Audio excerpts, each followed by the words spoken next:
আসসালামু আলাইকুম সুপ্রিয় দর্শক, প্রতিনিধি 24 পক্ষ থেকে আপনাদের সবাইকে আন্তরিক প্রীতি এবং শুভেচ্ছা জানাচ্ছি। দর্শক, বৈষম্যবিরোধী প্রেস ক্লাব এপিসি তৃণমূল টক শোতে আমরা আজকে যাকে যুক্ত করছি তিনি হচ্ছেন পিরোজপুর জেলার অন্যতম জনপ্রিয়তম শহীদ প্রেসিডেন্ট যার অন্যতম আদর্শ সৈনিক, পিরোজপুর জেলার মঠবাড়িয়া উপজেলা ছাত্র দলের প্রতিষ্ঠাতা যুগ্ম সাধারণ সম্পাদক হিসেবে তিনি রাজপথে দায়িত্ব পালন শুরু করেন।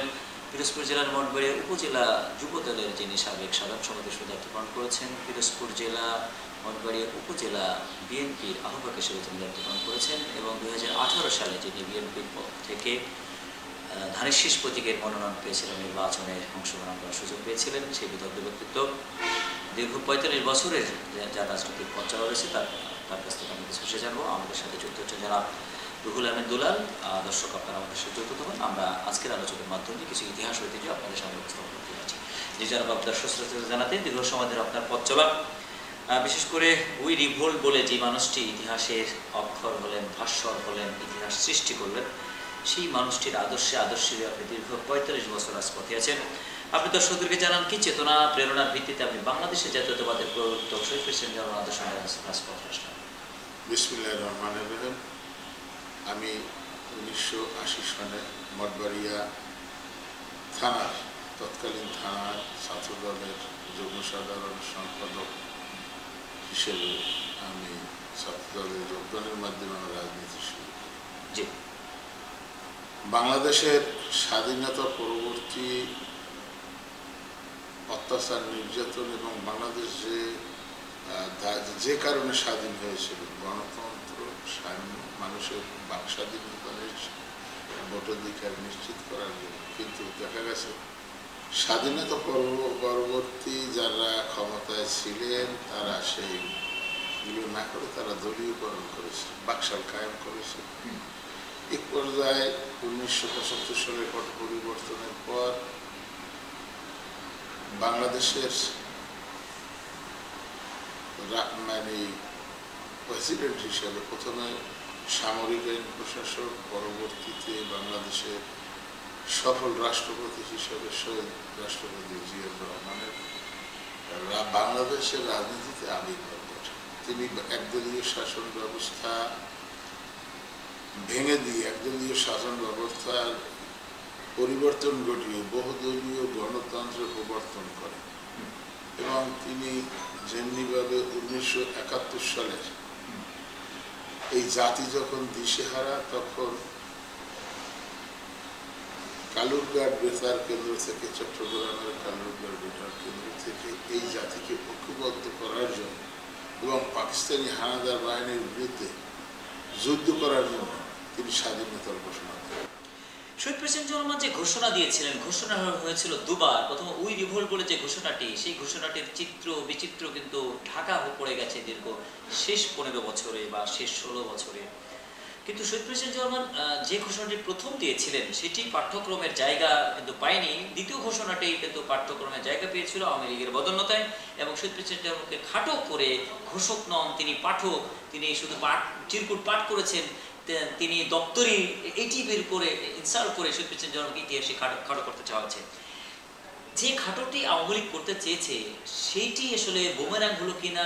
শহীদ প্রেসিডেন্ট জিয়াউর রহমান যে মুক্তিযুদ্ধের ঘোষক, তিনি যে স্বাধীনতার বাহক ধারণকারী, সেটি অবশেষে এই জুলাই আন্দোলনের মাধ্যম দিয়ে এই জাতির কাছে নতুন করে ভাস্বর বা উদ্ভাসিত হলো কিনা?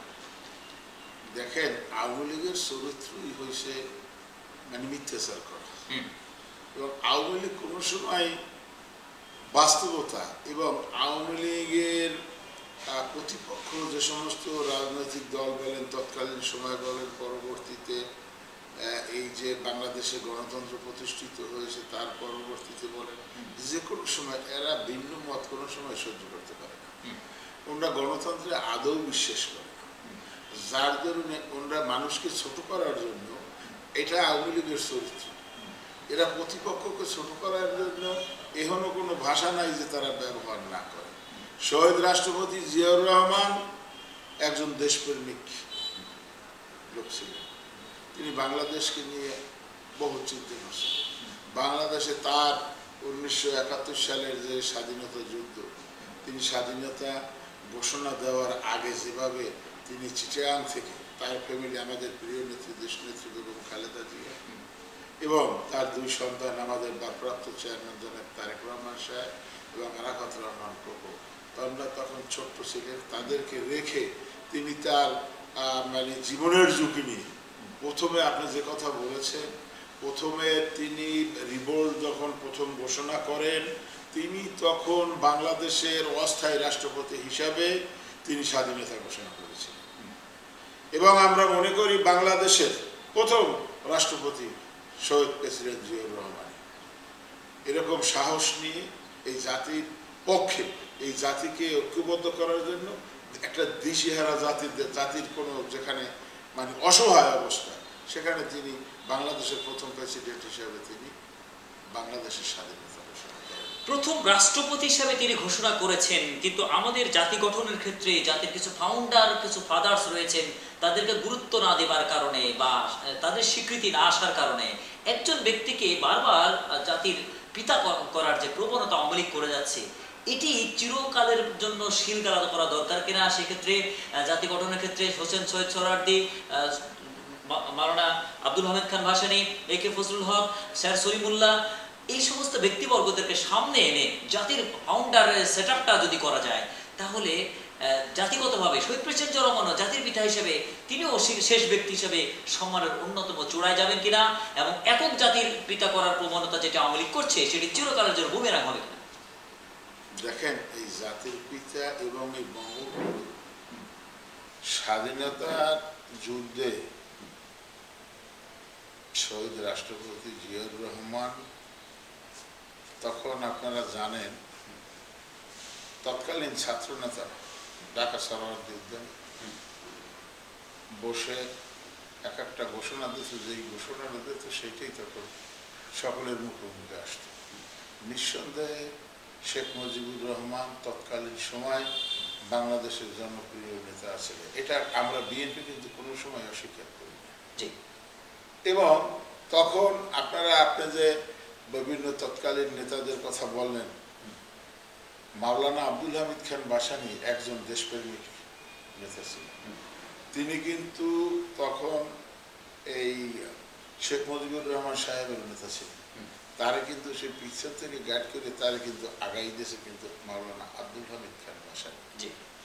তো এরকম স্যাক্রিফাইস অনেকেই করে না, যেটা মাওলানা আব্দুল হামিদ খান ভাসানী করেছেন। এবং তখনকার দিনে শেখ মুজিবুর রহমান সাহেবের তার যে কণ্ঠ, তার যে বক্তৃতা, এগুলো খুব ভালো ছিল এবং মানুষ এগুলো তখন অ্যাকসেপ্ট করত।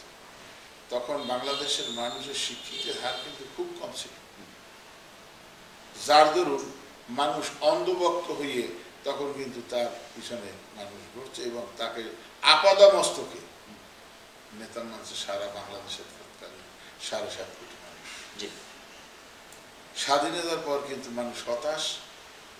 আওয়ামী লীগের করণীয় এবং আওয়ামী লীগের যে সমস্ত ঢাকায় ভোট, আপনাদের কি বলে কুমিল্লার ভোট একটা নিয়ে, ঢাকা নিয়ে, এই মোস্তাকের যারা আওয়ামী লীগের পরবর্তীতে শেখ মুজিবুর রহমানকে হত্যা করেছে, যার নির্দেশে, যার চক্রান্ত, তার ভোট কাটছে। আমাদের এই মোরলগঞ্জের শেখ আব্দুল আজিজ সাহেবের ভোট হেলিকপ্টারে নিয়ে ঢাকা বসে কাটছে, তাকে ঘোষণা করছে।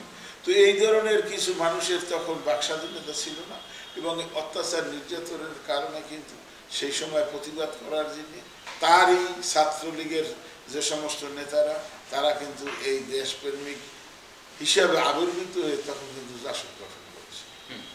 এগুলো লম্বা ইতিহাস, এগুলো অনেক কিছুই আমরা জানি। কিন্তু মীমাংসিত জায়গা নিয়ে কিন্তু একটা বিভ্রান্ত হয়েছে। আপনি জানেন যে এই ফ্যাসিজমের পরিবর্তনের পরে 33তম বিসিএস ক্যাডার উর্মি, যিনি একজন ইউনো থাকা অবস্থাতে চেয়ারে তিনি বলেছেন জনাব শেখ মুজিবুর রহমান তিনি নাকি মীমাংসিত সত্যে জাতির পিতা, মীমাংসিত সত্যে নাকি বঙ্গবন্ধু। তিনি যে তো মীমাংসিত সত্যে 72-এ হয়তো তিনি জাতির পিতা ছিলেন বা সবাই তাকে মেনেছিলেন, হয়তো 72-এ তিনি বঙ্গবন্ধু তিনি মেনেছিলেন, কিন্তু 75-এ তো তাকে বঙ্গবন্ধু কেউ মানেনি, 75-এ তো জাতির পিতা মানেনি।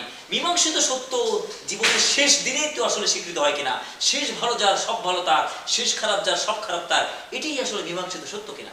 মীমাংসিত সত্য কিনা এটা বাংলাদেশের জনগণ এরা বিচার করে। মীমাংসিত সত্য বলতে কিছু নাই। আমি তো বললাম আগে যে আপনার তাকে তার যে ছাত্র লীগের তৎকালীন যে ছাত্র নেতারা আব্দুল আসামা, আব্দুর রব, শাহজাহান সিরাজ, আব্দুল কুদ্দুস মাখন, তারপর নুরে আলম সিদ্দিকী, এরা তখন তাকে উপদেশ দিয়েছে। তখন যেটাই বলতে সেইটাই সে প্রেক্ষাপটটা ওরকমই ছিল, বঙ্গবন্ধু। পরবর্তীতে জাতির পিতা আওয়ামী লীগ বানাই নিয়েছে, আওয়ামী লীগ তাদেরকে বলছে, কিন্তু বাংলাদেশের সমস্ত মানুষ তাকে জাতির পিতা হিসেবে স্বীকৃতি দিয়েছে, এ ধরনের কোনো কিছু আমার জানা নাই। এটা তাদের মন গড়া, তাদের দলীয়ভাবে আওয়ামী লীগ। তখন শেখ মুজিবুর রহমান সাহেব অবিসংবাদিত নেতা, এটা সবাই স্বীকার করছে। আমরা তখন ছোট, আমি স্বাধীনতা যুদ্ধের সময়, অতএব আমরা তখন ছোট।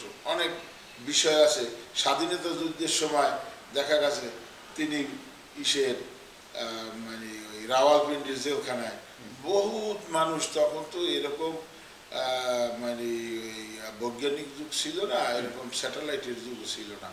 তখন কিন্তু মানুষ, গ্রামগঞ্জের মানুষ তারে নিয়ে কবিতা রচনা করত, জারি জ্ঞান রচনা করত, আগে যেগুলো ছিল। এরা এই মাঠে ঘাটে এই ক্যানভাসাররা বা বিভিন্ন মানুষজন, এরা কিন্তু এইসব মানে ওই গান বাজনা এগুলো করত। মানুষ তখন উন্মাদ ছিল তার জনপ্রিয়তার কাছে।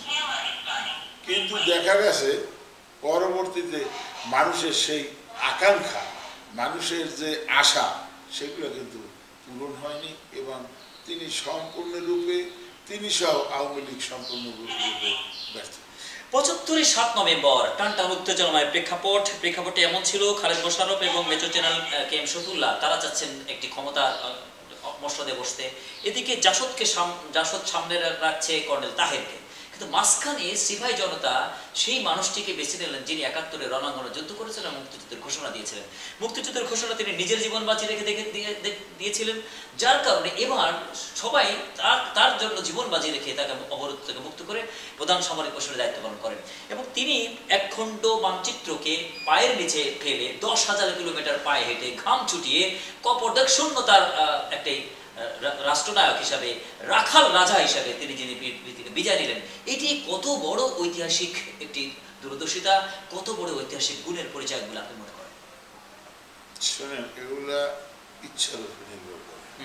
আমার করণীয় সম্পর্কে কি, আমার এই দেশটাকে নিয়ে ভাবনা কি। শহীদ রাষ্ট্রপতি জিয়াউর রহমান এই দেশটাকে নিয়ে ভাবছেন। তিনি একটা জিনিস লক্ষ্য করবেন, এই ৭৫-এর পট পরিবর্তনের পর জিয়াউর রহমান সাহেব কি ছিলেন? বন্দিদশা অবস্থায় ছিলেন, তিনি গৃহবন্দী ছিলেন।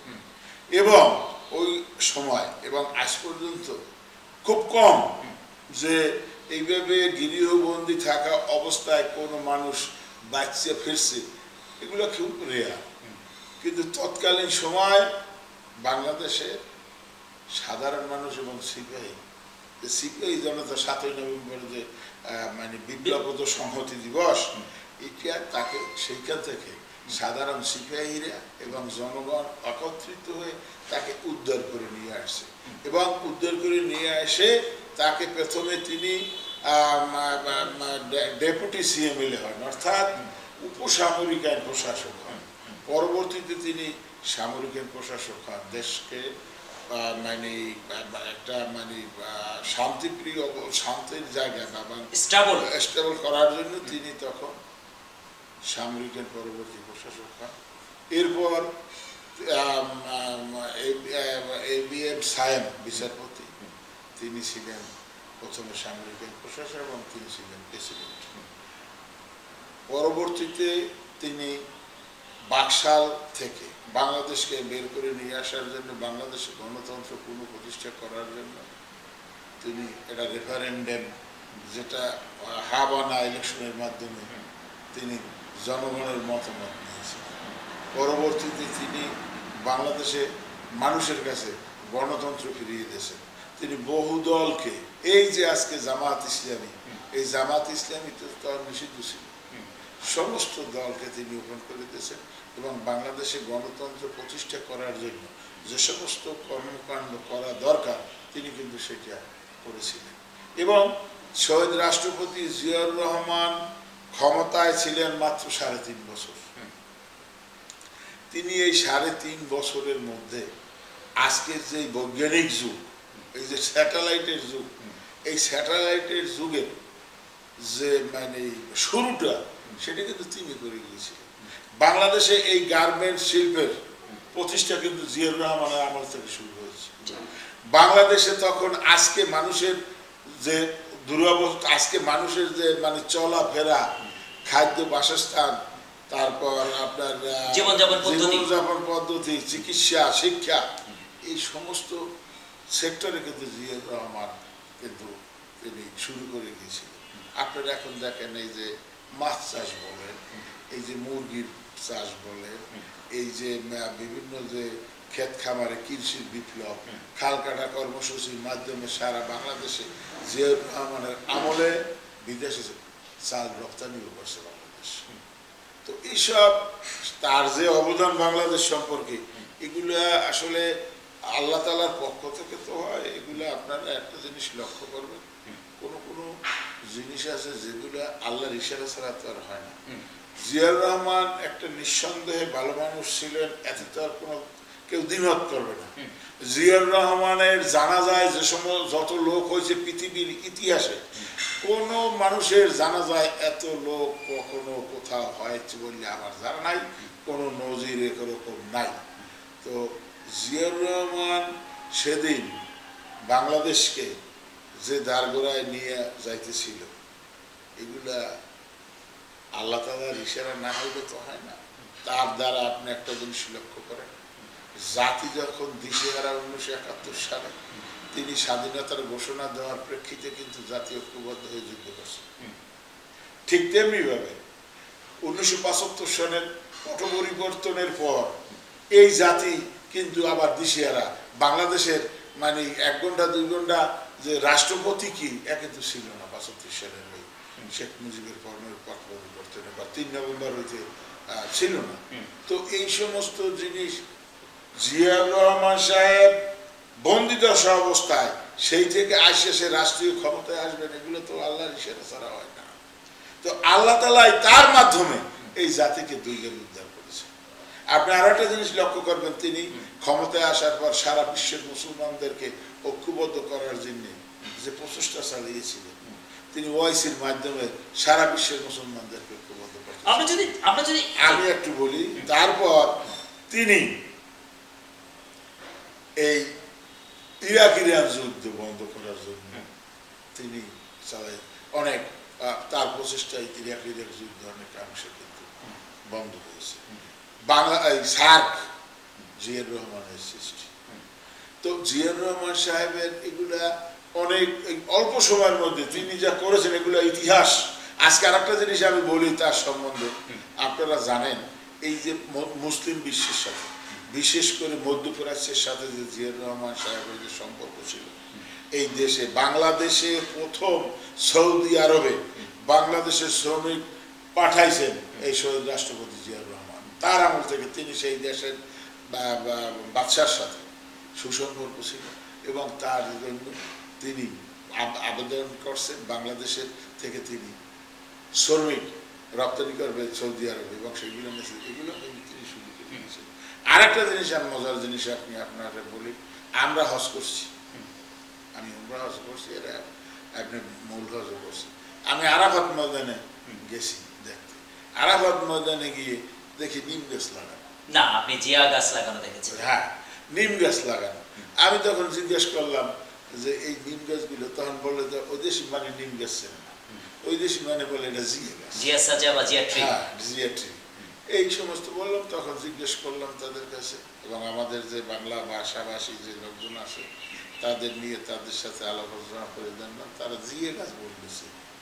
তো এগুলো আরাফাত ময়দানে ছায়া দেওয়ার জন্য বাংলাদেশ থেকে এই যে সৌদি আরবে যে কৃষির যে উৎপাদন শুরু করছে, এটাও কিন্তু জিয়াউর রহমান সাহেব এদেশ থেকে মাটি নিয়ে যে শ্রমিক নিয়ে যে এগুলো কিন্তু তার আমল থেকে শুরু করেছে। তো তার অবদান এবং এবং নিশ্চয়ই তিনি একজন ভালো মানুষ ছিলেন, তা না হলে এই সমস্ত অনেক ভালো ভালো কাজ তার দ্বারা আল্লাহ তাআলার পক্ষ থেকে ইশারা না থাকলে এগুলো তো হয় না। এবং এই সব ভালো ভালো কাজ আমি মনে করি আল্লাহর রহমতে এগুলো তিনি করতে পারেন। তবে মুক্তিযুদ্ধের পরে দেশটাকে আমরা একটা দুর্বল যদি সন্তানের মতো করে দেখি, তাহলে একজন পিতার যে দায়িত্বটি সেটি 3 বছরে এই দেশের মানুষ না পাওয়ার কারণে সত্যিকার পিতৃস্নেহময় মায়া মমতা ভালোবাসা শ্রম মেধা দিয়ে যিনি দেশটাকে সন্তানের মতো লালন পালন করে দেশটাকে একেবারে তলাবিহীন ঝুড়ি থেকে রানিং করিয়ে দিলেন, সেক্ষেত্রে জাতির পিতার মতো সম্মানের যে জায়গাটি, সেই জায়গাটিকে তাকে নিয়ে ভাবার ক্ষেত্রে আমরা অমূলক হব কিনা, আমরা আমাদের হৃদয়ে তার যে স্নেহ, তার যে জাতির প্রতি কন্ট্রিবিউশন, মুক্তিযুদ্ধের ঘোষণা দেয়া, এখানে আমার এরপরে দায়িত্বে এসে সেটাকে দায়িত্বের মতো করে নেওয়া এবং কপর্দক শূন্য হিসেবে পৃথিবীতে বিদায় নেওয়া, এটি ওই শ্রদ্ধার জায়গাটি আসলে কোনো না কোনো সময় ইতিহাস দিবে কিনা, আমরা সেটা প্রত্যাশা করছি কিনা। না দেখেন, এখানে আওয়ামী লীগ তো শ্রদ্ধা জোর করে নিতে চায় এবং তাদের সবকিছুই জোর করে করতে হবে। আজকে স্বাধীনতা যুদ্ধের সময় যিনি বাংলাদেশের একমাত্র নেতা, তখন তো তার বাইরে কেউ কথা বলতো না, সে নিজের কর্মকাণ্ডে সেইটা তিনি যে অবস্থানে ছিল তার অবস্থান পরবর্তী কর্মকাণ্ডে তার অবস্থানকে তিনি ধরে রাখতে পারেন না। এই জন্য তো এই জাতি দায়ী হতে পারে না। এবং আপনি লক্ষ্য করবেন এরপরে এই দেশের কতিপয় সেনাবাহিনীর লোকজন তারা গিয়ে তাকে নির্মমভাবে হত্যা করছে। আমরা হত্যার পক্ষে না, আমরা এগুলো বিশ্বাস করি না, আমরা এগুলো মানি না, কিন্তু তারপরও তারা করছে। মানুষ ক্ষিপ্ত হয়েছে বিভিন্ন, আপনারা জানেন সে অনেক ইতিহাস, অনেক কথা, এত কথা তো আর বলাও যাবে না আর প্রচারও করা যাবে না। এগুলা বিভিন্ন কর্মকাণ্ডে তার যে ছেলেরা যে সমস্ত অপকর্ম তখন করছে, তখন তারা সেই সব কারণে কিন্তু এগুলা সংগঠিত হয়েছে এবং বিভিন্ন কারণে এবং বিভিন্ন চক্রান্তের কারণে ভারতের রয়ের মাধ্যমে এই যে খন্দকার মোশতাক, এই যে আতাতের কারণেই তো সেদিন শেখ মুজিবুর রহমান হত্যা করা হয়েছে। আজকে বিভিন্ন সময় বিভিন্ন ইসে আওয়ামী লীগের যেটা ধর্ম, আওয়ামী লীগ এমন একটা রাজনৈতিক দল, ওরা মিথ্যা একটা জিনিস এমন কায়দায় সত্য বানাই ফেলাইবে প্রচারের মাধ্যমে যেটা অন্য কোনো দল বা কেউ পারে না। ওরা মিথ্যাটাকে এত সুন্দরভাবে উপস্থাপন করতে পারে এবং ওই মিথ্যাটাকে সত্য বলে এটা চালাই। আচ্ছা, মিথ্যাচারের প্যাটার্নটা যদি আমরা পলাশীর আম্রকাননের চিত্র দেখি, আমরা যে দেখতে পাই যে ইতিহাসের প্রায় 50টি বছর যাবৎ একেবারে মীর জাফর ছিলেন কিন্তু জাতির বীর, আর কিন্তু ইতিহাস পট পরিবর্তন যখন হয়ে গেল, সত্যিকার সিরাজউদ্দৌলা কিন্তু সামনে আসলেন, তিনি জাতির বীর হয়ে গেলেন। ইতিহাসের একটি সময় তো কালো আবরণ দিয়ে ইতিহাসকে ঢাকা রাখা হয়, কিন্তু সময়ের সাথে সাথে ইতিহাস তো মাথা উঁচু করে দাঁড়ায়। সেক্ষেত্রে শহীদ প্রেসিডেন্ট জিয়াউর রহমানের হত্যার 45 বছর চলছে, সেক্ষেত্রে ইতিহাস এই কালো আবরণ থেকে বেরিয়ে আসবে কিনা, সত্যিকার মুকুটহীন সম্রাট হিসাবে বাংলার অভিসন্ধিত ত্রাণকর্তা প্রাণকর্তা হিসাবে ইতিহাসের অন্যতম জায়গায় শহীদ প্রেসিডেন্ট জিয়াউর রহমানকে ইতিহাসে আসলে জায়গা করাবে কিনা। শহীদ রাষ্ট্রপতি জিয়াউর রহমান, আমি মুকুটহীন সম্রাট বা অন্য কিছু এইসব উপাধিতে আমি তাকে ভূপতিত করে তাকে ছোট করব। তিনি বাংলাদেশের মানুষের কথা, মানুষের মানে সমৃদ্ধির জন্য, এই দেশটাকে এগিয়ে নেওয়ার জন্য যা কিছু করার তিনি কিন্তু তা করেছেন। মাটির নেতা, মানুষের নেতা, তিনি মানুষের নেতা, তিনি মুকুটের সম্রাট না, তিনি জনগণের সম্রাট বলতে পারেন, তিনি এই মানুষের জন্য মানবতার ফেরিওয়ালা বলতে পারেন। হ্যাঁ, তো আমি তার যে আচরণ, আমার তাকে 2 বার দেখার সৌভাগ্য হয়েছে। আমি তাকে একবার দেখেছি আমাদের ঢাকা বিএনপির অফিস ছিল তখন ধানমন্ডি 27 নম্বর। ধানমন্ডি 27 নম্বর অফিসে আমরা গেছি, আমি গেছি, গিয়ে দেখি একটা অনুষ্ঠানে জাসদের কিছু সদস্যরা তারা বিএনপিতে যোগদান করতে চায়। যোগদান করছিল, সেই অনুষ্ঠানে তিনি ছিলেন ছোট্ট পরিসরে অফিসের মধ্যে। তখন আমার হ্যান্ডশেক করার, আমি ওই দাঁড়াইয়ের সামনে বসে হ্যান্ডশেক করার সুযোগ হয়েছিল। তারা আমি 3 বার দেখছি, তারে আমি এই সরাসরি এই দেখলাম। এরপর আমাদের ওই সময় মঠবাড়িয়াতে উনি আসছিলেন একদিন স্পিড বোর্ডে, রাত্রে আসে আমার এই বাসার পাশে জিওনো অফিস চত্বর, তখন তো থানা মানে সি অফিস বলতে, তো ওখানে উনি আসছে এবং রাত্রি যাপন করছেন। পরদিন সকালে আপনি যখন যাবেন, সকালে উনি গাড়া ওনার নিয়ে তিনি মঠবাড়ি থেকে হাঁটতে গিয়া খাল কাটিয়া আমাদের এই সূর্যমণির এই যে রাস্তা দিয়ে বিগতলা যায়, এই যে বাবনার দিকে যায়, ওই রাস্তায় হাঁটতে যাইয়ে তিনি হাঁটি গেছেন। তার পিছনে লোকজন দৌড়িয়েও পারতেন না, এবং তিনি এই কর্মসূচি করছেন। এবং তখন আমি তাকে দেখার আমার সৌভাগ্য হয়েছিল। আর 79 সালের নির্বাচনে মঠবাড়িয়া কলেজ মাঠে আমাদের প্রার্থী ছিলেন এম এ সামাদ তালুকদার সাহেব। তার নির্বাচনী সভায় উনি একবার আসছেন। আমি ওনার এই 3 বার আমি আমার দেখার সৌভাগ্য হয়েছে। দেখা এবং ছোঁয়া, এটি আপনার হৃদয়ের আসলে তন্ত্রীতে আজও আপনি ধারণ করেছেন। যে মানুষটি এত নন্দিত মানুষ, তার হত্যার বিচারটি কিন্তু বেসামরিক আদালতে আজ পর্যন্ত হয়নি। হত্যার কুশীলবগিরির ব্যাপারে কিছু আলোচনা রয়ে গেছে, কারণ 81 17 মে শেখ হাসিনা এদেশে আসেন, তার 13 দিনের মাথায় 30 মে শহীদ প্রেসিডেন্ট জিয়াউর রহমানকে শহীদ করা হয়। এইটি নিয়ে আসলে কোনো আলোচনা রাখা দরকার কিনা, হত্যার বিচারহীনতার আসলে সংস্কৃতি ক্লিন করা দরকার কিনা, বিএনপি আগামীতে যদি ক্ষমতায় আসে বা দায়িত্বে আসে, তাহলে শহীদ প্রেসিডেন্ট জিয়াউর রহমান হত্যার বিচারটি আসলে ট্রাইব্যুনালের মাধ্যমে এটা মীমাংসিত একটি সত্যের পর্যায়ে নিয়ে যাওয়া দরকার কিনা, আপনি মনে করছেন? দেখেন, এটা আমি তো আসলে এই বিষয়ে বলতে পারবো না। এটা আমাদের বিএনপির নীতি নির্ধারক যারা আছে, এটা উপর মহলে তারা অবশ্যই কি সিদ্ধান্ত নেবেন। তবে আপনার আপিলটা কি বা প্রত্যাশা কি, আপনি আপনার কনসার্নটা কি? আমার আপিল, শহীদ রাষ্ট্রপতি জিয়াউর রহমানের হত্যার বিচার তখন সামরিক আদালতে হয়েছে।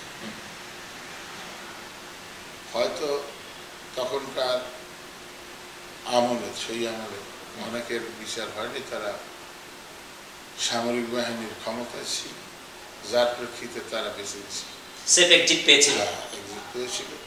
যার কারণে ধরেন একজন পরবর্তীতে যে বাংলাদেশের রাষ্ট্রীয় ক্ষমতায় ছিল, সে বেঁচে গেছে। তো এসব তারা তো অবশ্যই জড়িত ছিল, কিন্তু মানে সময়ের প্রেক্ষাপটে সে সময় তাদের অনেকের বিচার হয় নাই। তো এখন দেখেন, আমাদের দল বা আমাদের প্রিয় নেতা, এখন আমাদের প্রিয় নেত্রী, দেশনেত্রী বেগম খালেদা জিয়া, উনি আসলে হিংসাত্মক রাজনীতি বা মানুষের প্রতি যে একটা প্রতিহিংসার রাজনীতি, উনি রাজনীতিতে বিশ্বাস করেন, যেটা শেখ হাসিনার চোখে মুখে সবসময় প্রতিহিংসার ছাপ প্রস্ফুটিত ছিল। এইটা বেগম খালেদা জিয়া কিন্তু এইটা করেন না।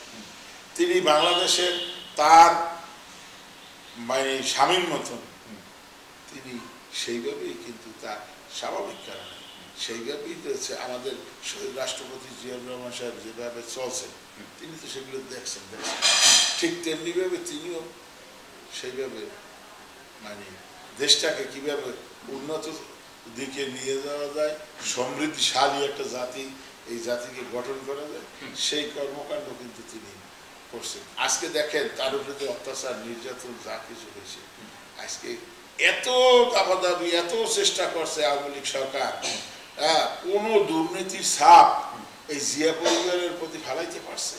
আজ পর্যন্ত পারে না এবং ভবিষ্যতেও পারবে না। আজকে আপনি জানেন, এই তারেক সাহেব 17 বছর আজকে পূর্বার জীবন যাপন করছে। তিনি বাংলাদেশে আইবেন, তার জন্য একটা ভাড়ার বাসা করে দিয়েছে, তার তো কোনো ঘরবাড়ি নেই, তাদের একটা যে মাইনর রোডে ক্যান্টনমেন্টে যে একটা বাড়ি ছিল, সেই বাড়িটাও প্রতিহিংসা বশত এই শেখ হাসিনা সেই বাড়িটা গুলিয়ে দিয়েছে।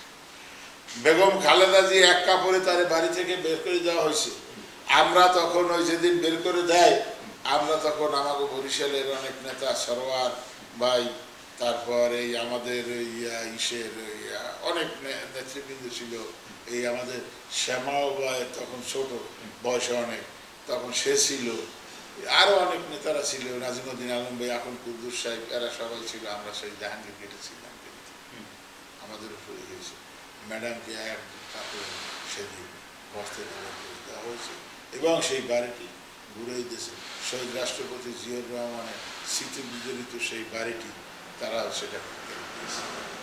অতএব তাদের সম্পর্কে আমরা আলোচনা বা সমালোচনা করতে গেলে এগুলো আমরা পারি না।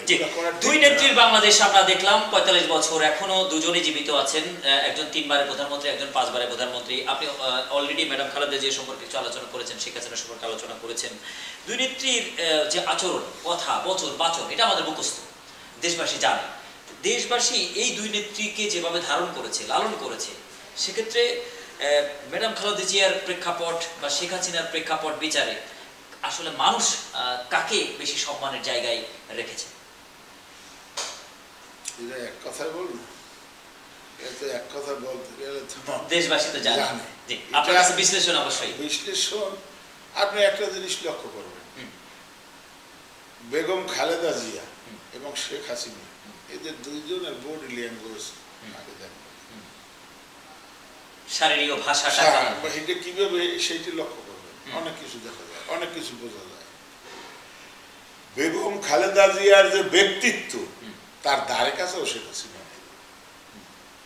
বেগম খালেদা জিয়ার ব্যক্তিত্বের ধারে কাছে শেখ হাসিনা নাই।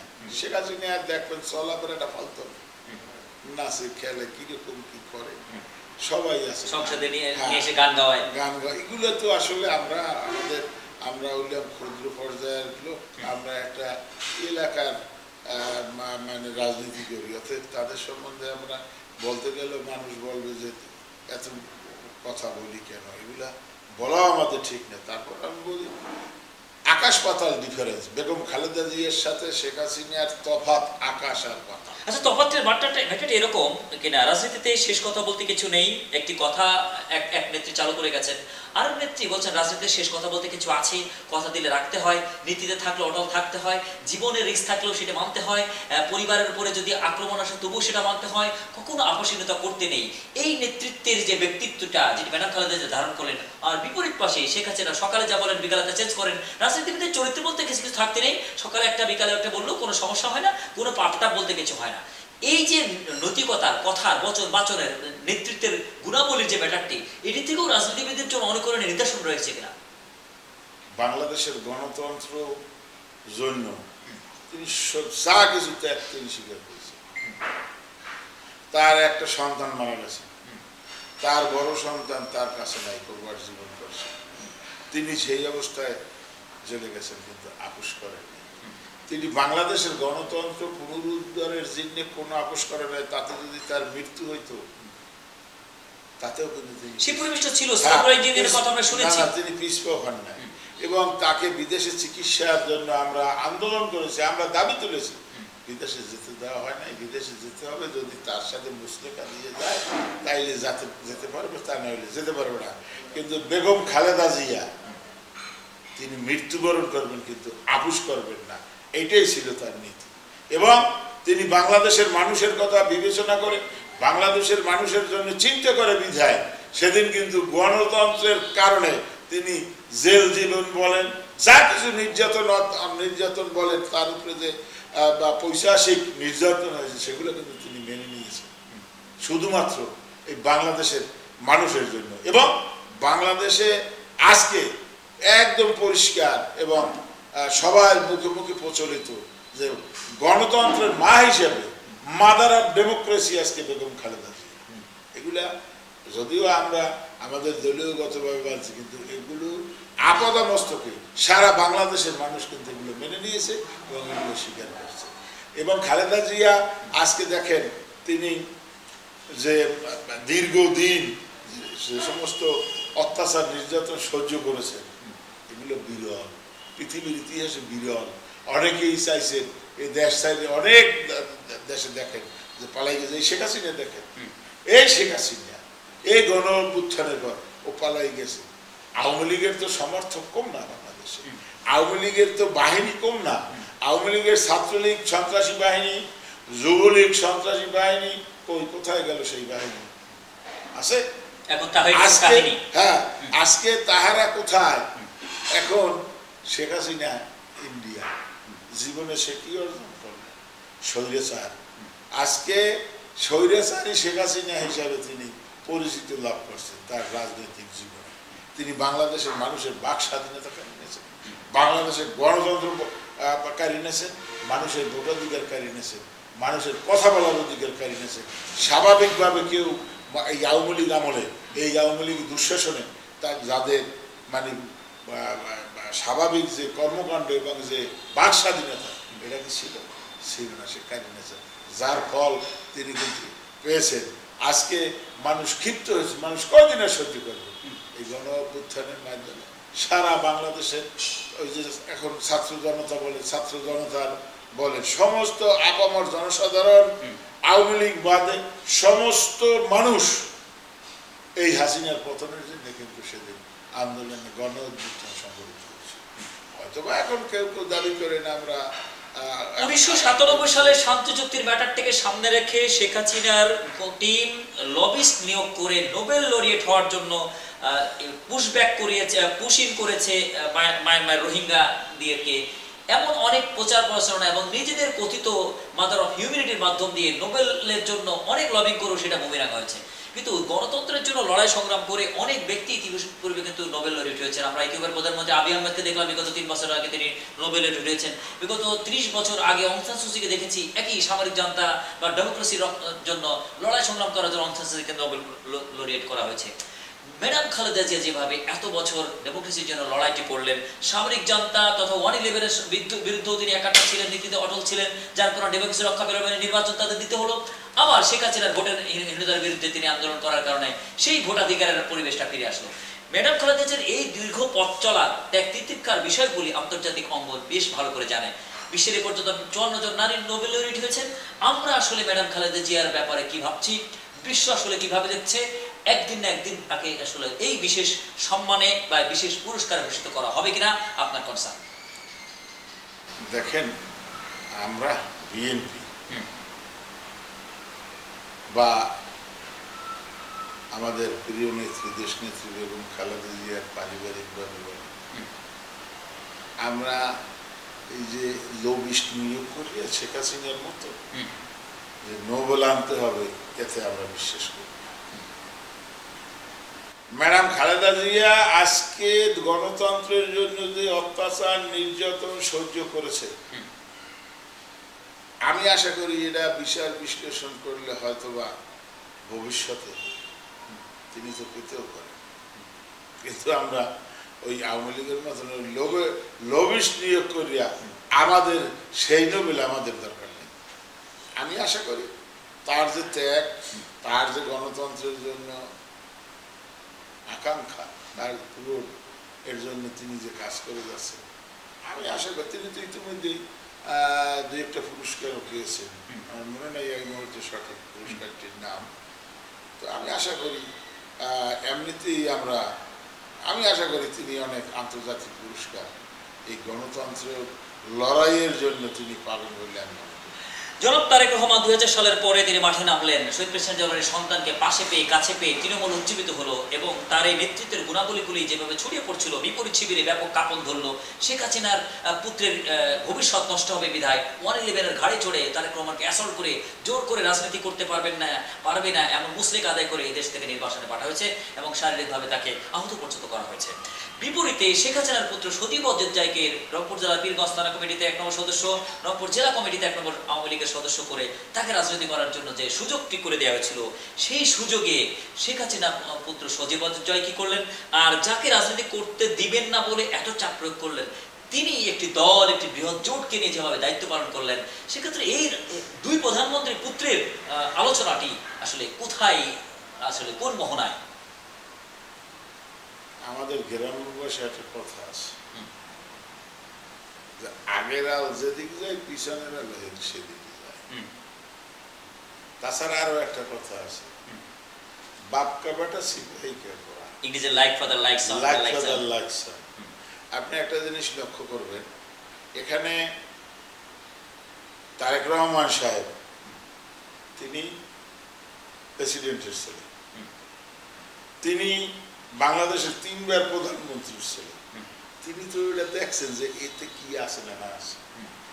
এই রাষ্ট্রীয় ক্ষমতায় তার বাপ প্রেসিডেন্ট ছিলেন, তার মা 3 বারের প্রধানমন্ত্রী ছিলেন, তিনি সবই তো দেখছেন। এর লোক দেখাই তো তার এর লাভ নেই। এবং এই দেশের জন্য তিনি তার বাবার মতন, তিনি তার মায়ের মতন এই জাতি এই দেশকে উন্নততার থেকে উন্নততর আরো পৌঁছাতে পারেন, এই জন্য তিনি কাজ করছেন। তিনি এই স্বৈরাচারী শাসকের বিরুদ্ধে পূর্বার যাপন থেকে এই দলের নেতৃত্ব দিয়েছেন, এই জাতির নেতৃত্ব দিয়েছেন। তিনি আজকের এই যে গণ অভ্যুত্থান হয়েছে, একদিনে হয়েছে, তার নেতৃত্বে বিএনপি এবং সমমনা দলগুলোর সাথে নিয়ে তিনি যে তার দিক নির্দেশনা দিয়েছেন, সেই মাফিক আমরা বিভিন্ন সময় আন্দোলন সংগ্রাম আমরা করেছি। এবং এই যে ছাত্র জনতার গণ অভ্যুত্থান নামে যে অভ্যুত্থানটার নাম দেওয়া হয়েছে ছাত্র জনতার গণ অভ্যুত্থান, আওয়ামী লীগের বাইরে যত রাজনৈতিক দল ছিল সবাই এই গণ অভ্যুত্থানে অংশগ্রহণ করছে। এবং আমাদের প্রিয় নেতা জনাব বিএনপির ভারপ্রাপ্ত চেয়ারম্যান জনাব তারেক রহমান সাহেব এর নেতৃত্ব দিয়েছেন। এই যে ছাত্র জনতা, এই যে নেতারা, এদের সাথে তারেক রহমান সাহেব আন্দোলনের সময় কথা বলেন নাই? এই এখন যারা 2-1 উপদেষ্টা আছেন, এই এদের সাথে আমাদের নেতা কথা বলেন নাই? তারেক রহমান সাহেব কথা বলেন নাই? তারা কথা বললে আন্দোলন কোনভাবে যাবে, কোন প্রেক্ষিতে আগাবে, এর দিক নির্দেশনা তারেক রহমান সাহেব দিয়েছেন। এবং আপনারা ইতিমধ্যে লক্ষ্য করেছেন, এই যে বিভিন্ন জন কিন্তু আগে বলছে যে ওই নুরুল হক নূর বলছে না, এই যে বিএনপির পক্ষ জামাতের আমির শফিকুর রহমান পর্যন্ত বলেছেন, এরা টাকা পয়সা কেনা দেশে কি করছে, তারেক রহমান সাহেব কি নির্দেশ দিয়েছেন, এগুলো তো প্রথম তারা প্রচার করছেন। হয়তো বা এখন রাজনৈতিক স্বার্থের কারণে এগুলো তারা অপয়ে গেছেন, থামিয়ে গেছেন, এগুলো বলে না। এই আন্দোলনের নেতাও এই আমাদের দলের ভারপ্রাপ্ত চেয়ারম্যান, একমাত্র নেতা তারেক রহমান, এই গণ অভ্যুত্থানের একমাত্র নেতা তারেক রহমান। তার নির্দেশনায় এই আন্দোলন পরিচালিত হয়েছে, তার নির্দেশনায় 6 তারিখের মানে মার্চ থেকে 1 দফার দাবিতে ঢাকামুখী হইতে বলছে 5 তারিখে, তার নির্দেশনায় এটা হয়েছে। এগুলো তো স্বীকার করে না, এগুলো বলবে না। আমরা তো জানি, আমরা তো গেছি, আমরা কিভাবে ঢাকা গেছি। তো 4 তারিখে এখান থেকে আমি 18 তারিখে কার্যদিন দিন হয়, আমি আমার বাসা বাড়ি ঘেরাও দিচ্ছে, আমি বাড়ি গেছি, আমার বাড়িও ঘেরাও দিচ্ছে।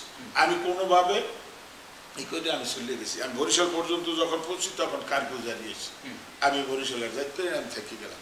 এরপর কার্ফিউর মধ্যে দিয়ে আমি আস্তে আস্তে আস্তে আস্তে আমি চলে গেলাম ঢাকাতে। ঢাকা গিয়ে আমি সেই ঢাকার যে আন্দোলন, সেই আন্দোলনে আমরা অংশগ্রহণ করছি।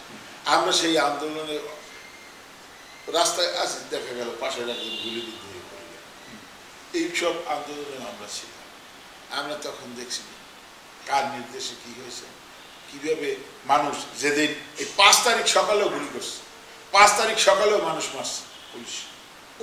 2015 সালের 5 জানুয়ারিতে বিএনপি গণতন্ত্র হত্যা দিবস নামে 1 দফার আন্দোলন শুরু করে এবং শেখ হাসিনা পতনের জন্য হরতাল পর্যন্ত শুরু হয়। একটানা 90 দিন আন্দোলনে চলেছিল।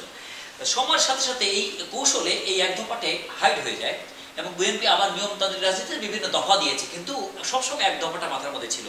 যখনই সরকার পতনের কথা বলেছে, আওয়ামী লীগ থেকে কিন্তু বারবার বলা হয়েছে কিন্তু বিএনপির দফা, মানে সরকার পতনের আলোচনা যখনই ওবায়দুল কাদের সাহেবরা বলে দিয়েছেন, যেখানে আওয়ামী লীগ স্বীকৃতি দিচ্ছে যে আন্দোলনের 1 দফার কথাটি বিএনপির দফা, তারেক রহমানের দফা, সেখানে এই আন্দোলনের মাস্টার মাইন্ড চুরির যে ঘটনাগুলি ঘটছে, মাস্টার মাইন্ড ক্রেডিটের যেভাবে আমরা হরহামেশা দেখছি, মাস্টার মাইন্ড শব্দটা কি এতটাই নর্মাল নাকি এর গভীরতা আসলে অনেক? দেখেন, এই জাতি সব কিন্তু বাংলাদেশের মানুষ কিন্তু বোকা না। বাংলাদেশের মানুষ কিন্তু বহুত চড়াই উচ্চই পার করলে বাংলাদেশের মানুষ কিন্তু সেদিন স্বাধীনতা যুদ্ধ থেকে শুরু করে বিভিন্ন মানে দুঃশাসন অতিক্রম করে এই জাতি কিন্তু এখনো মাথা উঁচু করে আছে। অতএব এই জাতি সব কিন্তু বুঝে, কেডা কি মাস্টার মাইন্ড বা কেডা কি না মাস্টার মাইন্ড নিয়ে এগুলো জানে না। আমরা কিভাবে কি গেছি, আমাদের নেতাকর্মী নিয়ে কোথায় কিভাবে কোন এই আন্দোলনে কিভাবে সক্রিয় হতে হবে, কিভাবে আন্দোলনে অংশগ্রহণ করতে হবে, আমরা সেটা করছি না। আমরা তারেক সাহেবের নির্দেশেই তো গেছি। আমাদের দলের বিভিন্ন নেতা তখন বিভিন্ন সময় সব ঢাকা শহরে সব গ্রেপ্তার করছিল না, সব জেলখানায় ঢুকেছিল না, কই তারপরও আমাদের নেতাকর্মীরা কি বসে নিয়েছিল? সাধারণ নেতাকর্মীরা মাঠে নেমে আসছে না? কারা কারা আসছে না না আসছে? বিএনপির 400 কতজন শহীদ হয়েছে জানতে, এত বেশি শহীদ আর কোন দলের লোক হচ্ছে? তাইলে আন্দোলনটা কারা করল? এত শহীদ এই 5 ধারণ করলো, এবং যারা এত শহীদ হইল, এই বিএনপির চাইতে বেশি লোক শহীদ হয়েছে এই আন্দোলনে, হয় নাই? এগুলো বুঝতে হবে। আমরা শহীদ বেশি হয়েছি, বিএনপির লোকজন মানে গুলিতে মারা গেছে, নিহত হয়েছিল বেশি। এইটা এতে কি মিন করে? এতে মিন করে এই আন্দোলনে বিএনপির ভূমিকা ছিল সর্বাপেক্ষা অধিকতর। আচ্ছা, আন্দোলনটা যদি আমরা একটু বড় করে দেখি, দীর্ঘ 15 বছরটাকে আমরা যদি দেখলাম, বিএনপির যে 50 লক্ষ মামলা, এটি কি আন্দোলনের আসলে পুঁজি নয়? বা বিএনপির অনেক নেতা গুম হয়েছে, নীলে এসআলএ থেকে শুরু করে চৌধুরী আলম থেকে শুরু করে, এটি কি আন্দোলনের ভিত্তি নয়? এই ভিত্তিটি কি আসলে একটা ম্যাচ উইন করার জন্য একটা ভালো ভালো রান নয়, যেটার উপর দাঁড়িয়ে আসলে স্লগ ওভারে ব্যাটিং এর মাধ্যমে ম্যাচ উইন করা? জি না, আমি এটা স্বীকার করি না। এটা হইল, শুনেন, আওয়ামী লীগ এখনো কোনো নির্যাতন নাই যে আমাদের উপরে না করছে। বিএনপির উপর অসংখ্য মামলা দিয়ে কি বিএনপির দাবাই রাখতে পারছে? মানুষের গণতান্ত্রিক অধিকার পুনঃপ্রতিষ্ঠার জন্য, মানুষের বাক স্বাধীনতার জন্য এই আন্দোলন, মানুষের ভোটাধিকার নিশ্চিত করার জন্য এই আন্দোলন ছিল। দলমত নির্বিশেষে সবাইকে আমাদের ভারপ্রাপ্ত চেয়ারম্যান জনাব তারেক রহমান সাহেব আহ্বান জানিয়েছে। সেই আহ্বানে সকলে সামিল হয়ে এই আন্দোলনে একত্রতা ঘোষণা করতে ঝাঁপিয়ে পড়েছে, এবং এই দেশের পরিবর্তন এবং আগামী দিনে যে চলার জন্য প্রথমে আমাদের ভারপ্রাপ্ত চেয়ারম্যান মহোদয় 27 দফা জাতির সামনে প্রণয়ন করেছেন। আপনি নিশ্চয়ই সম্বন্ধে অবগত আছেন। পরবর্তীতে সমস্ত আন্দোলনকারী দলগুলোর সাথে, সমমনা দলগুলোর সাথে আমরা তার আলাপ আলোচনা করে এটাকে সুন্দরভাবে সংশোধন করে পরবর্তীতে এটা 31 দফায় রূপ লাভ করে, এবং এই 31 দফা জাতির সামনে উপস্থাপন করে। এটা কি আওয়ামী লীগ ক্ষমতায় থাকাকালীন অবস্থায় ঘোষণা করছে না করে না? আমরা তখন এই আন্দোলনের রূপরেখা এবং এইগুলো আমাদের করণীয়, এই এই এই এই আমরা করবো, এই এই আমাদের দাবি, এগুলো তো আমরা আগেই করছি। এবং এই যে দেশটাকে নিয়ে চিন্তা ভাবনা, এবং আপনারা একটা জিনিস লক্ষ্য করুন, আজকের এই যে দেশ, এই যে জাতি, এটা নির্বাচনের জন্য অপেক্ষা করছে। মানুষ 17 বছরে কোনো ভোট দিতে পারে না, কোনো না, ইউনিয়ন পরিষদ বলেন, উপজেলা বলেন, কোনোটাই যাইয়া কেউ ভোট দিতে পারে নাই। এবং তাদের লোক যারা সব মেম্বার থেকে শুরু করে, ইউনিয়ন পরিষদের সদস্য থেকে শুরু করে সমস্ত পর্যায়ে তাদের পছন্দের লোক ঘোষণা দিতে। অর্থাৎ নির্বাচনটা এই ধরনের ছিল যে এই আওয়ামী লীগের মনোনয়ন কে পাইল, আওয়ামী লীগের সমর্থনে কে দাঁড়াইল, আওয়ামী লীগের সমর্থন বা মনোনয়ন পাইয়ে যে দাঁড়াইল সেই নির্বাচিত হয়ে গেল। ভোট তো আর হয় না, ভোট তো আর দিতে মানুষ আসে না। 2009 সালে সূক্ষ্ম কারচুপির নির্বাচন, 2014 সালে ওয়াকওভারের নির্বাচন, 2018 সালে রাতের নির্বাচন, এবং আমি ডামি তুমি নামের নির্বাচন, এই 4টি নির্বাচন দিয়ে আওয়ামী লীগ ছিল এবং বিভিন্নভাবে এদেশের মানুষকে শোষণ শাসন করে গেছে। আগামী ত্রয়োদশ সংসদ নির্বাচন নিয়ে বিএনপি যেভাবে মাঠ গোছাচ্ছে, বিপ্লব পরবর্তী অবস্থাতে আপনারা যেভাবে কাজ করছেন, 18 সালে আপনি নমিনি ছিলেন, রাতের ভোটে আপনাকেও ধরাশায়ী করা হয়েছে। আগামী ত্রয়োদশ সংসদ নির্বাচন নিয়ে পিরোজপুর 3 তথা মঠবাড়িয়ার জনগণের কাছে আপনি নন্দিত, আলোচিত এবং বিভিন্নভাবে প্রত্যাশিত। সেই জায়গায় দলের কাছে আপনার কি এক্সপেকটেশন? আগামী ত্রয়োদশ সংসদ নির্বাচনে একজন রুহুল আমিন দুলালকে নিয়ে আসলে কি ভাবনা ভাবছে এই সংসদে আসলে জনগণ? দেখেন, আমাদের দলের ভারপ্রাপ্ত চেয়ারম্যান জনাব তারেক রহমান সাহেব, তিনি নিজে কোনো সিদ্ধান্ত কিন্তু চাপিয়ে দেন না। যে তিনি দলের চেয়ারম্যান, তিনি যে কোনো সিদ্ধান্ত চাপিয়ে দেবেন, এটা কিন্তু তিনি করেন না। তিনি এদেশের জনগণের মতামত কি, এদেশের জনগণ কি চায়, এদেশের জনগণ কাকে চায়। ধরেন আপনি স্পষ্ট করছেন পিরিজপুর 3-এর আগামী নির্বাচনে এই দল কি করবে, আমার হ্যাঁ প্রত্যাশা কি, এই যে প্রত্যাশা কি এই সম্বন্ধে জানতে চাইছেন না।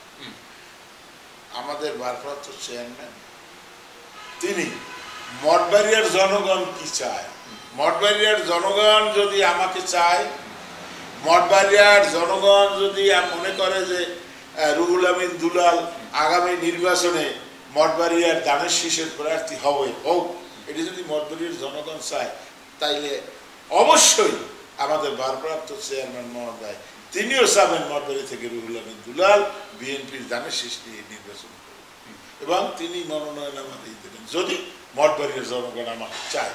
এবং আপনি একটা জিনিস লক্ষ্য করবেন, সারা বাংলাদেশে কাকে কোথায় মনোনয়ন দেবে এগুলা তিনি সেই সংশ্লিষ্ট এলাকার জনগণের মতামত সংগ্রহ করে বিভিন্ন মাধ্যমে, তার তো বিভিন্ন মাধ্যম আছে, বিভিন্ন মাধ্যমে তিনি জনগণের মত কি, জনগণের কাছে পপুলার কি, জনগণের কাছে ভালো কি, জনগণের কাছে মানে চাঁদাবাজ না কেনা এবং জনগণের কাছে মানে আত্মসাৎ করবে না, খাবে না, এইসব লুটবে না, চাঁদাবাজি করবে না, এইসব জিনিস সম্বন্ধে তিনি ভালোভাবেই অপেক্ষা হন।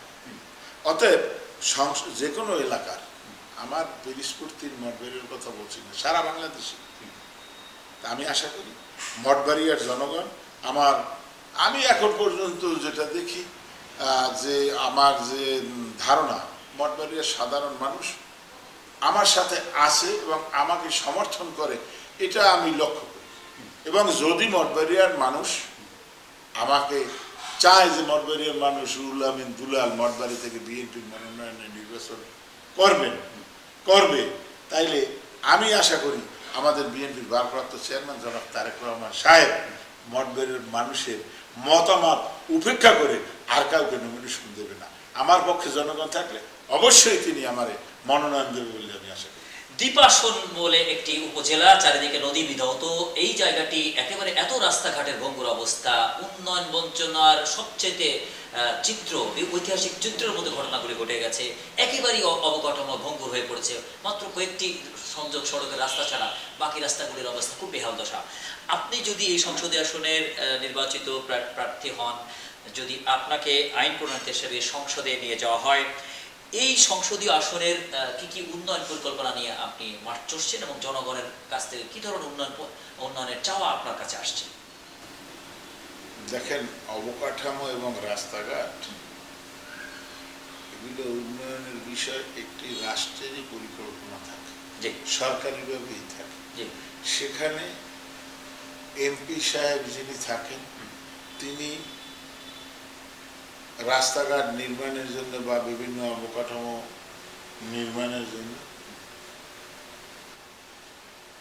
বিভিন্ন সংস্থায়, বিভিন্ন অধিদপ্তরে এটা আনার জন্য চেষ্টা করি।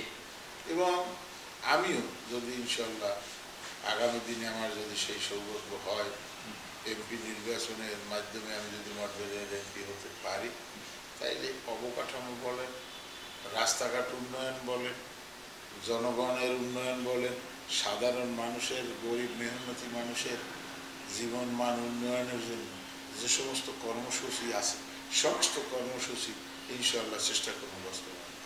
জি, আমরা অনেক আলোচনা করলাম। দর্শক শ্রোতা, আপনার নির্বাচন এলাকার জনগণ, দেশবাসী সবার উদ্দেশ্যে আপনার সমাপনী আলোচনা।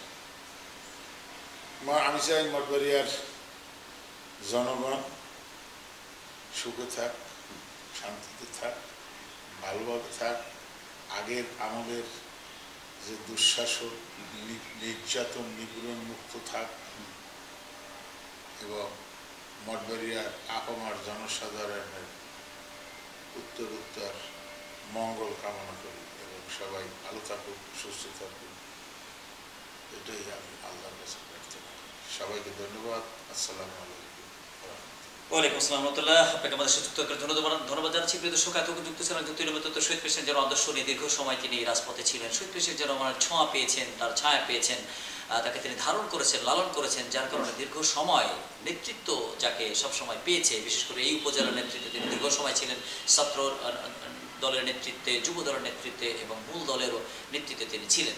সেই থাকার পরবর্তীতে তিনি দায়িত্ব পালন করে যাচ্ছেন এবং আগামীতে সংসদ নির্বাচনের জন্য মাঠের পরিস্থিতি তার দিকে যেভাবে বোঝা যাচ্ছে, তাহলে তৃণমূলের প্রত্যাশা যে একজন রুহুল আমিন সবসময় মাঠে ছিলেন, পাশে ছিলেন, কাছে ছিলেন, সেই দুর্দিনের কাণ্ডারিকেই আমরা আসলে প্রত্যাশী বা তাকেই আমরা দেখতে চাই। এই চাওয়ার মাত্রাটি অনেকাংশেই দেখা যাচ্ছে। তবে কেন্দ্রীয় বিএনপি মাঠের আলোচনায় আজকের আলোচক যে কথাটি বলেছেন যে তৃণমূলের মতামতের ভিত্তিতেই বা জনমতের ভিত্তিতেই জনাব তারেক রহমান মনোনয়ন দিবেন, সেক্ষেত্রেই তিনি যে আশাবাদ ব্যক্ত করেছেন সেই আশাবাদের প্রতি গুরুত্ব রেখে আগামীতে সংসদ নির্বাচনে মঠবাড়িয়া তথা তিন সংসদীয় আসনে আজকের আলোচককেই নন্দিত মুখ হিসাবে দেখা যাবে বলে সচেতন মহল তৃণমূল মনে করছে। দর্শক, পরবর্তী নতুন করে আলোচককে বা আজকের আলোচককে পুনরায় নতুন করে বিষয় নিযুক্ত করার প্রত্যাশা রেখে আজকের মতো বিদায় টানছি। আমাদের সাথে থাকুন। আসসালামু আলাইকুম।